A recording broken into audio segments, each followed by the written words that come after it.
Good morning, dear students. So today's topic from macroeconomics is circular flow of income.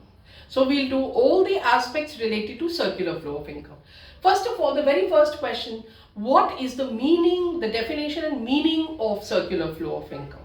So it refers to the phenomenon of flow of goods and services and corresponding flow of money income in a continuous manner.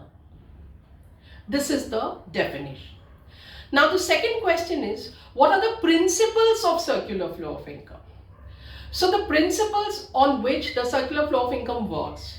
In a two-sector model, the goods and services flow in one direction and corresponding flow of money income in the opposite direction. So this is the first principle. The second principle is that in a two-sector model, the seller receives the same amount what the buyer pays. So the seller or the firm receives the amount which is same as what the household is spending. Now we see what is actually circular flow. So circular flow in a two-sector model which is firms and households. Then if the third sector is there, it is called government.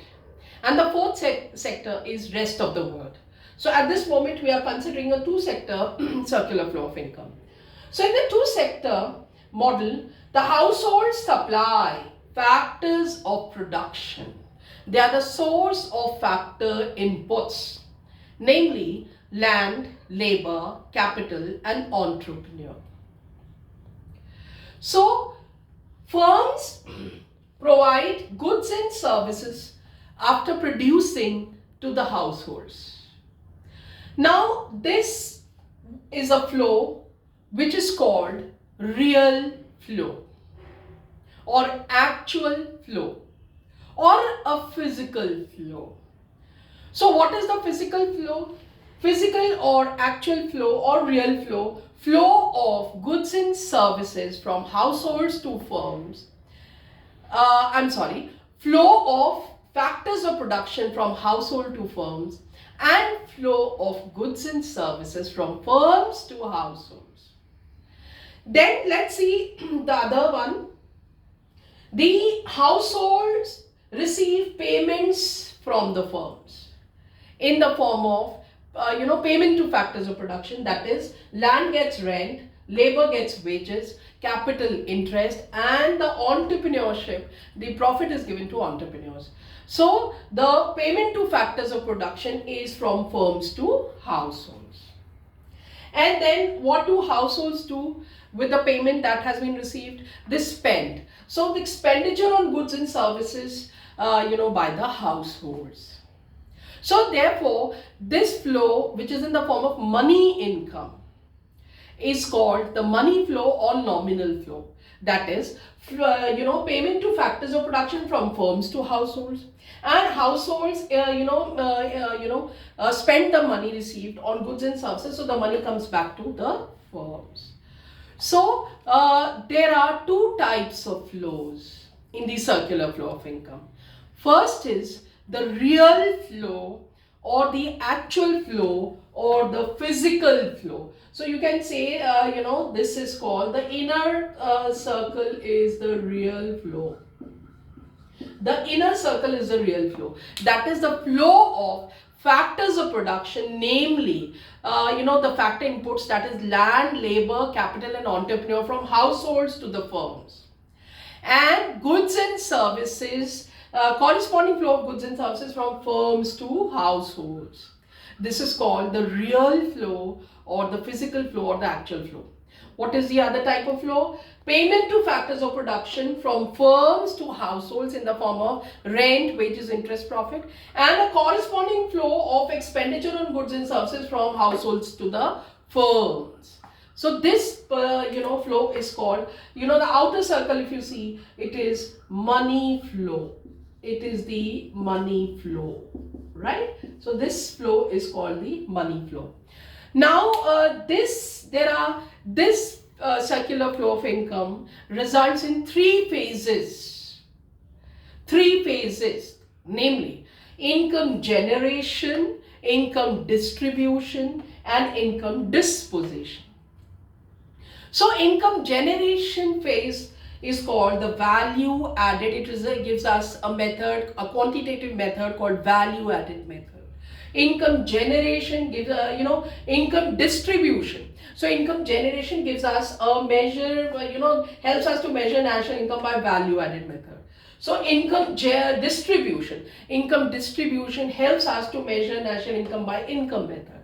And income disposition helps us to measure national income by expenditure method. So these are the three phases of measurement of national income. So three methods.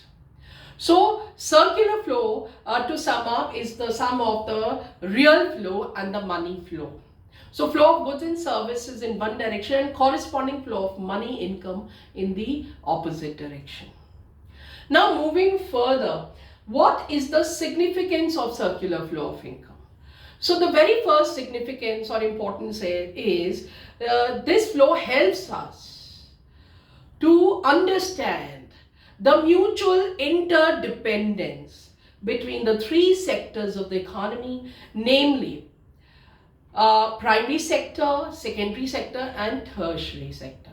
So this circular flow of income is helping us to understand the relationship between the three, between the primary, secondary, and tertiary sector, right? And then moving on further, it helps us to measure the national income.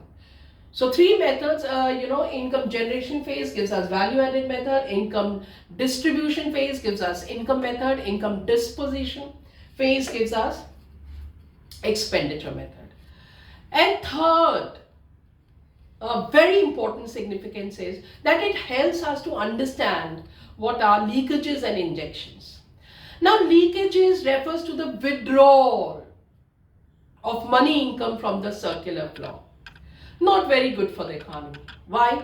Because this money, goes out of the flow. So, for example, savings, where in two sector model, saving is one example. In three sector model, paying taxes. And in the fourth sector model, when the rest of the world is also there, then imports.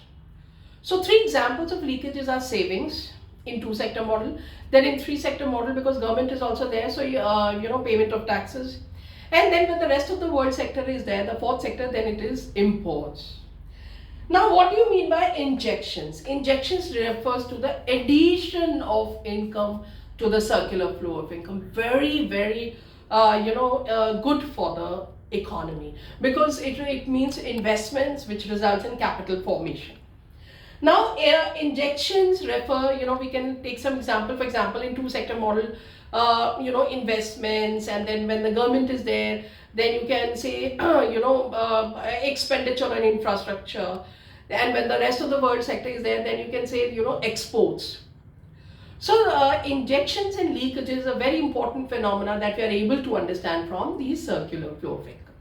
So from the circular flow of income topic in national income accounting in macroeconomics, we learned the questions, we understood, to briefly sum up, what is the meaning and definition of circular flow of income, what are the two principles on which the circular flow of income works, then what is actually the model, especially in two sector model, and then we also learned that what are the two types of circular flows, so real flow and money flow. Then we also learned what are the three stages of three phases in circular flow of income, so income generation, income distribution, and income disposition. And then last but not the least, we have learned what are the significance, what is the importance of circular flow of income.